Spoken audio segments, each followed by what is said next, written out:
Magandang araw, Diarista. Sa video na to, papakita ko sa inyo kung paano magpalit ng carbon brush sa angle grinder.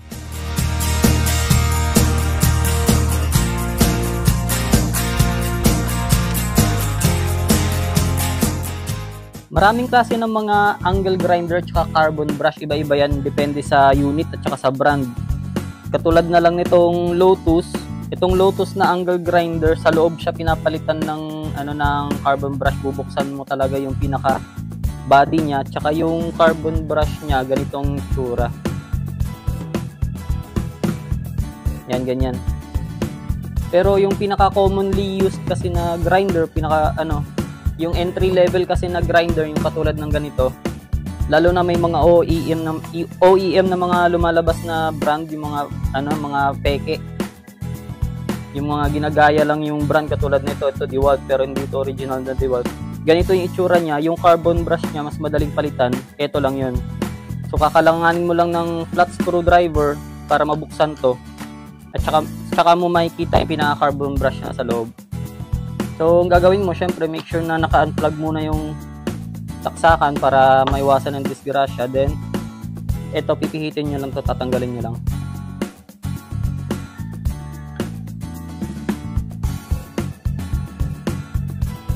Ayan mismo yung pinaka-carbon brush niya.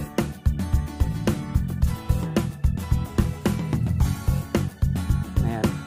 Kung napapansin nyo guys, ito, pud-pud na. Pwede pa siya magamit, pero pagka mga ganyan na kasi kaliliit, kailangan na yan palitan. Kasi minsan nakakalimutan natin, nasasagad siya hanggang sa spring. May tendency na yung spring umikot sa armature ng motor, madisgrasya pa, tsaka masisira yung pinaka-unit natin. Mas maganda nga kung kahit mas mahaba-haba pa, pinapalitan na agad. Ang bagong carbon brush, ganyan ang haba. Yan, so nasa mga 1/3 na siya na lang, sa 1/3 na lang. So ito, kailangan ko na siyang palitan ngayon. Kabilaan to, dalawa to. Isa dito sa kabila, tsaka isa rin sa kabila. Kailangan pareho niyan papalitan sabay. Yan yung nakikita nyo nag-spark sa loob dito pagka umaandar yung grinder nyo.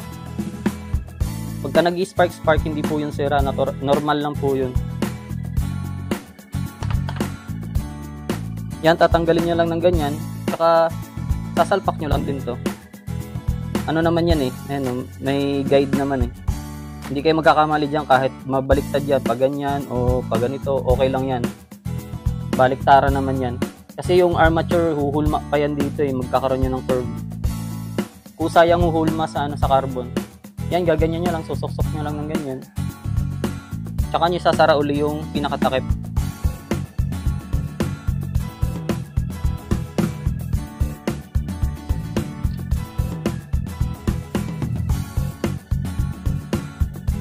Kapag bago yung carbon brush, kahit hindi nyo masyadong isagad yung kahit flush lang, pantay lang yung takip dito.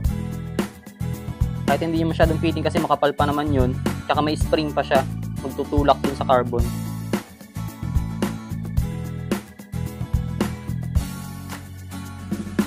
Habang tumatagal yan at napupudpod, ang ginagawa ko dyan, inuunti-unti ko din ito isara para mas mapush pa yung carbon. Yan, habang napupudpod, pwede siyang i-adjust ng i-adjust, ganyan. Pero pagka bago, syempre, wag muna, kahit naka-flash lang. Yan yung silbi niyan, takip na yan. Yung iba kasi napagkakamalan to na parang adjustment sa lakas yung iba, lalo na yung mga baguhan na hindi marunong gumamit ng grinder pa. Akala nila adjustment to sa lakas, katulad nung razor ng panggupit ng mga barbero, kasi doon may pinipihit, lumalakas yung yung vibration ng blade. Ito, hindi po yung adjustment sa lakas, takip po yan ng carbon brush. So ganun lang gadali guys. Tapos kapag nailagay nyo na, pwede nyong ikot-ikutin muna to para lang yung carbon kumaskas dun sa pinaka-armature, para hindi mabigla. Ayan. Subukan natin ipaandarin. Pag nagpaandar kayo, i-double check nyo kung naka-off yung switch. para iwas disgrasya.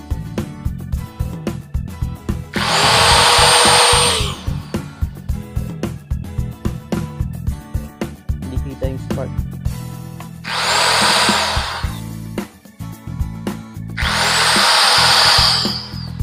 Walang spark eh. Maliwanag kasi. Pero minsan nakikita nyo yung spark dyan sa loob. So, ganun lang kadali magpalit ng carbon brush guys sa mga angle grinder. Actually, pati sa mga sa ibang power tool din, katulad ng router, dito lang din yan pinapalitan yung carbon brush. Eto, example natin ng isa pa. Ayan, router. Yung mga ganitong carbon brush naman, generic lang to eh. Madali makita sa mga hardware. Pero kung hindi kayo sigurado sa size ng carbon brush, mas maganda dalhin nyo yung sample para makita nila. Dalhin nyo itong pinaglumaan. Yes, sila na bahala dun tumingin kung ano yung kapareho at kakasapat. So yun lang guys, sana nakatulong tong video na sa inyo. Please subscribe po and like this video. Hanggang dito na lang po muna, kita-kita po tayo sa susunod na video.